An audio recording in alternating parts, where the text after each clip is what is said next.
Avant toute chose, en fait, avant même de parler de la thématique de cette manifestation, tout le monde est au courant que malheureusement notre camarade Julien Nicollet est décédé récemment et que ça nous fait de la peine parce qu'on le connaissait tous, je pense, pour la plupart d'entre nous. Et Olivier, je crois, avait proposé de faire une petite minute de silence pour lui rendre hommage. J'espère allumer une bougie, mais vous voyez bien qu'avec le vent c'est un peu compliqué. Il y a sa photo qui est ici. J'ai ramené ma guitare, si ça vous intéresse, qu'on chante une petite chanson en son hommage. Moi je connais, je suis pas très doué niveau musique et chant, mais je pensais à faire celle de Daniel Balavoine, Tous les cris, les SOS. C'est la seule que je maîtrise à peu près. Elle parlait un petit peu de justice et c'était quelqu'un qui quand même se battait pour des idéaux de justice. Donc voilà, écoutez, je vous propose d'abord de faire une petite minute de silence en son honneur. Et si des gens ont des témoignages à faire pour évoquer des moments passés avec lui, c'est le moment ou jamais, même s'il y aura le 18 novembre prochain un hommage plus important qui lui sera fait à l'occasion de l'anniversaire des Gilets jaunes. En tout cas, on vous remercie beaucoup d'être là et puis écoutez, je vous propose d'entamer d'abord une petite minute de silence et ensuite d'appeler chacun à venir rendre un petit hommage si vous avez quelque chose à dire à son propos. Merci.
Est-ce qu'il y a donc quelqu'un qui le connaissait bien et qui aurait quelque chose à dire à un moment, une anecdote remarquable?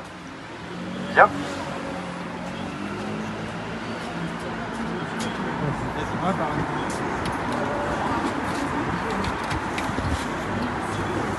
Eh bien, je ne connaissais pas beaucoup. Je ne connaissais pas beaucoup Julien, mais le peu de temps que j'ai pu passer avec lui a été à chaque fois marquant, parce que c'était une très forte personnalité. Quelqu'un qui avait incroyablement d'énergie, qui avait beaucoup d'énergie, qui arrivait à chanter pendant des heures de façon incroyable. C'était un garçon extraordinaire, très grand, très constamment joué, mais constamment, avec une force de frappe vocale, mais extraordinaire, et qui mettait une ambiance partout. Partout où il allait, et ben voilà, les gens étaient contents autour de lui, il y avait un vrai rayonnement. Je me souviens que, même il y a 2 ans, là, il y a plus de 2 ans, et tu étais là, Rémi, lorsqu'on était à Bercy, il est venu à Bercy, tu t'en souviens. Et il n'a jamais arrêté, c'est quelqu'un qui a constamment lutté, constamment, avec beaucoup de pureté. Il n'y a eu pas de calcul. Son calcul, c'était de faire des belles chansons, et des chansons entraînantes, avec voilà, un dynamisme extraordinaire. Et quand j'ai appris que, voilà, que ce garçon était parti, avec qui je m'entendais vraiment bien, c'était spontané. En quelques secondes, on était vraiment proche, sous le charme. Exactement, le mot est bien. Il avait un charisme extraordinaire. Et on comprend pas. Moi, je comprends pas. Il était en pleine jeunesse, 47 ans. Ça veut dire quoi, ça?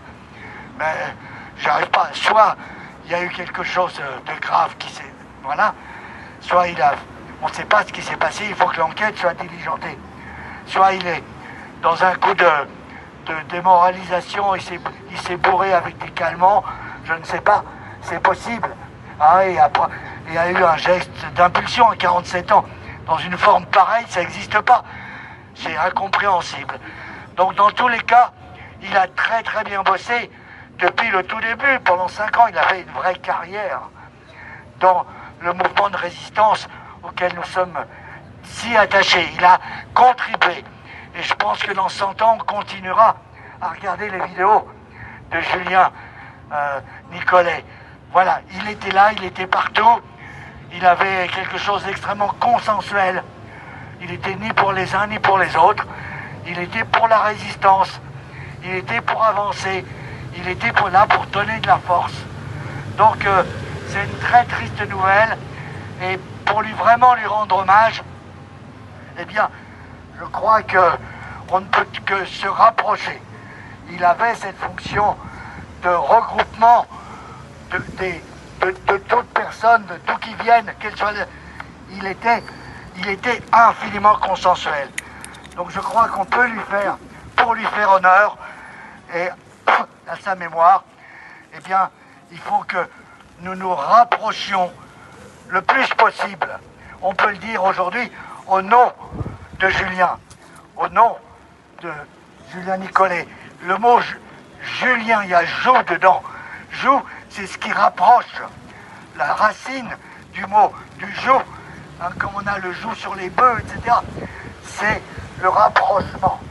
Donc, aujourd'hui, Julien, tu nous rapproches et tu vas continuer à nous rapprocher, et tes vidéos qui vont rester pendant des dizaines et des dizaines d'années vont continuer à rapprocher toutes les composantes de la résistance pour lesquelles tu t'es tant donné. Voilà, merci Julien. Bravo.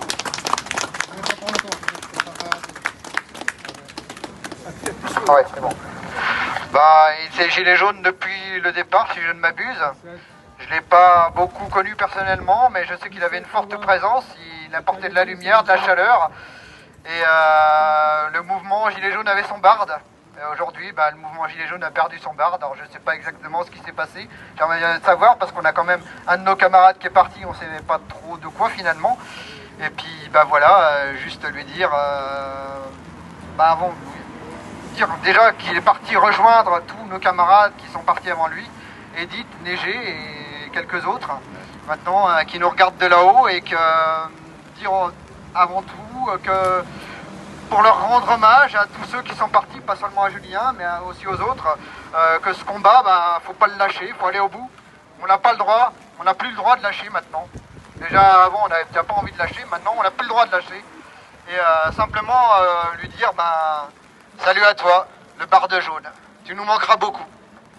Adieu Julien. Vous avez remarqué, il a commencé à pleuvoir quand on a commencé à parler de lui. Il pleure, hein, sur nos paroles, il pleure. Merci Julien du message. Alors comme on a dit, il y aura un hommage un peu plus construit le 18 novembre. Et là je voudrais dire juste un truc, c'est une parole œcuménique. Pour lui rendre hommage, c'est un homme de caractère. Donc je vais faire 4 citations sur le caractère d'un chrétien, d'une juive, d'un musulman et d'un orthodoxe. Première citation, c'est De Gaulle. Le caractère est la vertu des temps difficiles. Voilà pourquoi Julien nous plaisait, parce qu'il avait un sacré caractère. Deuxièmement, Anne Frank, la petite juive, qui dit que quel que soit ce que tes parents t'ont appris, la formation finale de ton caractère est dans tes propres mains. Donc Julien, sans doute, il vient d'une famille qui lui avait ouvert sur le monde, etc. Il paraît qu'il est allé au Mali, etc., avec ses parents, au Sénégal et tout. Mais derrière, il a su le construire, donc il s'est forgé son propre caractère. Voilà aussi pourquoi il nous plaisait.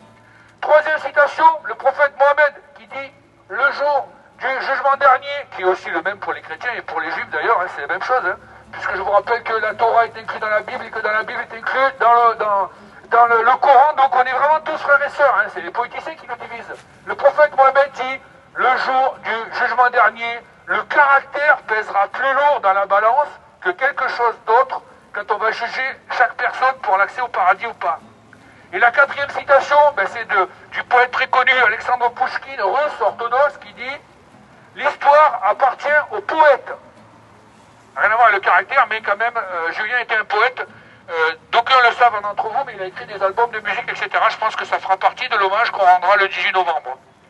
Voilà, donc Julien, merci de pleurer. Tu nous écoutes, on pense à toi, on va être digne de ta mémoire. Bravo.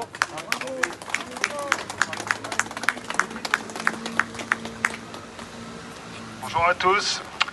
Bah moi, écoutez, j'ai connu juste une fois, on a vraiment eu un contact de deux, Julien et moi. C'était en 2022 à l'anniversaire de Alain de Sono. Il semble que c'était un lundi, le lundi 6 juin, le jour du débarquement. Vraiment, c'était à ce moment-là que je venais reprendre la deuxième déclaration de l'ancien déclarant Sébastien Philippard, que j'avais repris avec Maurice. J'ai rencontré ce camarade qui était vraiment d'une grande énergie, je dirais, pure. Voilà. On avait fait nos petites reconstitutions médiévales avec 2 sabres. Et puis vraiment, ça a été un bon moment. On avait bien rigolé, bien sympathisé. Une belle reconstitution. Franchement, je retiens une très bonne image. Je ne l'ai pas rencontré plus que ça. Mais j'ai trouvé que vraiment il y avait vraiment une sacrée énergie et très positif. Et que franchement, il dénonçait vraiment. J'espère vraiment de là où il est, il repose en paix. Vraiment, il est loin de toutes ces énergies négatives.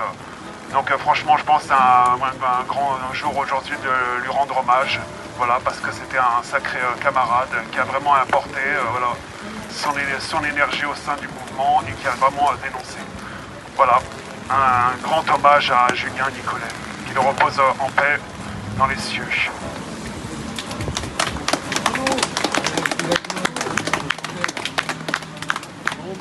Quelqu'un veut prendre la parole? Tu voulais dire qu'il était là dès le début? Oui, il était là depuis le début. De toute façon, je crois comme une bonne partie de nous. Hein. Ouais. Et puis Dans les lacrymos, il n'arrêtait pas lacrymo. puis bon, c'est vrai qu'il n'avait pas peur. Il sortait sa guitare même quand il y avait des gaz lacrymogènes, etc. Il n'avait pas peur de sortir. Il savait se montrer.